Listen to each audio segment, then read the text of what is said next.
Assalamualaikum warahmatullahi wabarakatuh. Halo semuanya, selamat pagi. Pada kali ini kita masuk dalam pertemuan ketiga.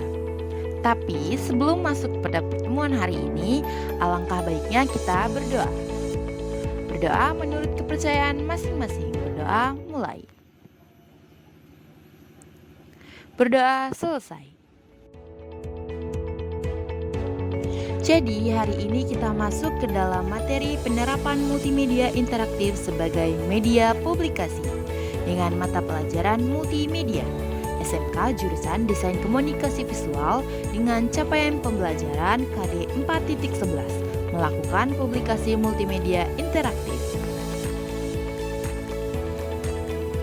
Jadi materi utama kita pada hari ini adalah melakukan publikasi multimedia interaktif.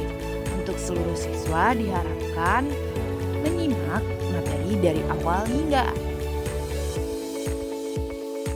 Namun sebelum kita masuk pada pembelajaran hari ini, untuk siswa diharapkan mengisi presensi pada link yang tersedia.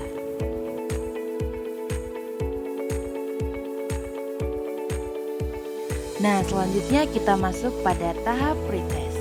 Untuk siswa diharapkan mengisi soal pretest yang tersedia pada link yang ditampilkan. Nah, pretest ini bertujuan untuk mengukur pemahaman awal siswa terhadap materi yang akan dibahas. Adapun tujuan pembelajaran kita pada hari ini, yang pertama, memahami multimedia interaktif. Yang kedua, mengetahui manfaat dan kelebihan multimedia interaktif. Yang ketiga, memahami fungsi multimedia interaktif. Dan yang terakhir, mengetahui media dan platform publikasi multimedia interaktif. Sebelumnya, teman-teman tahu nggak sih apa itu multimedia interaktif? Jadi, media interaktif adalah alat perantara yang dirancang dengan pemanfaatan komputer yang mengacu pada produk dan layanan pada digital berbasis sistem komputer yang merespon tindakan pengguna dengan menghadirkan konten seperti teks, grafis, animasi, video, dan audio sebagai software publikasi. Selain media CD atau DVD, multimedia interaktif dapat didistribusikan secara fleksibel menggunakan berbagai media seperti flash disk, MMC card, SD card, Bluetooth smartphone, email, maupun web sharing. Multimedia interaktif juga memiliki manfaat dan kelebihan.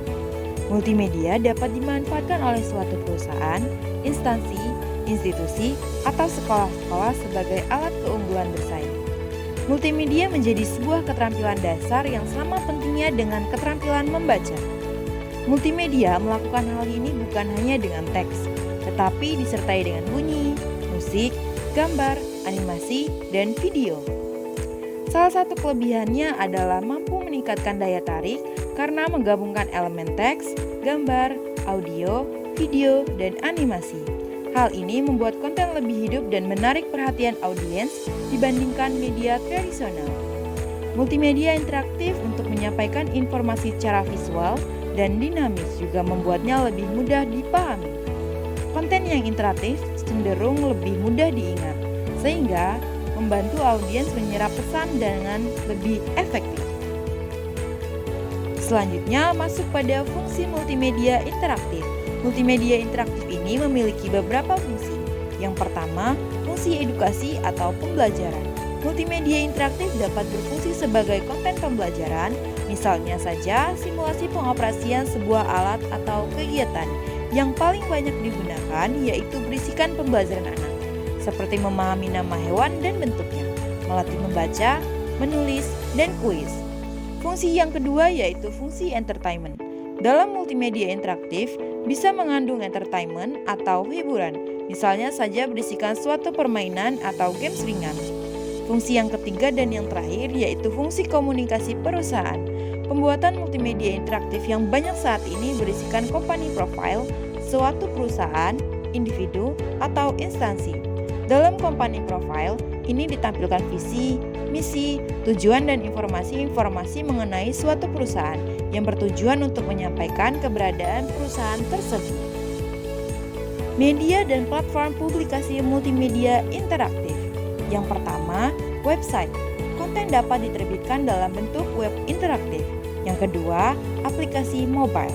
Multimedia yang didesain khusus untuk perangkat seluler. Yang ketiga, CD, DVD, atau USB untuk didistribusi fisik konten multimedia. Yang keempat, media sosial. Platform seperti Instagram, YouTube, atau TikTok untuk menjangkau audiens lebih luas. Yang kelima, presentasi interaktif digunakan dalam seminar, workshop, atau pelatihan. Nah, itu dia materi kita pada hari ini tentang penerapan multimedia interaktif sebagai media publikasi. Setelah semua siswa mendengarkan materi pada hari ini, siswa diharapkan mengisi post-test yang bertujuan untuk mengukur pemahaman siswa terhadap materi yang telah dijelaskan. Jadi, kesimpulan kita pada hari ini adalah penerapan multimedia interaktif sebagai media publikasi yang efektif dan efisien.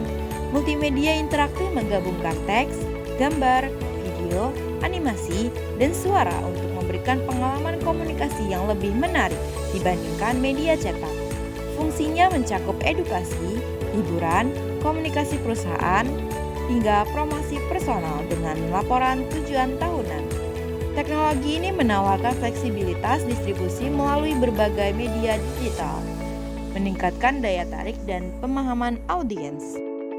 Baik, sampailah kita pada penghujung materi hari ini. Terima kasih untuk siswa-siswa yang sudah mendengarkan materi kita pada hari ini. Untuk menutup pembelajaran kita pada hari ini, ada baiknya kita berdoa menurut kepercayaan kita masing-masing. Berdoa, mulai. Berdoa, selesai. Baik, sampai jumpa pada pertemuan selanjutnya. Saya ucapkan terima kasih. Wassalamualaikum warahmatullahi wabarakatuh.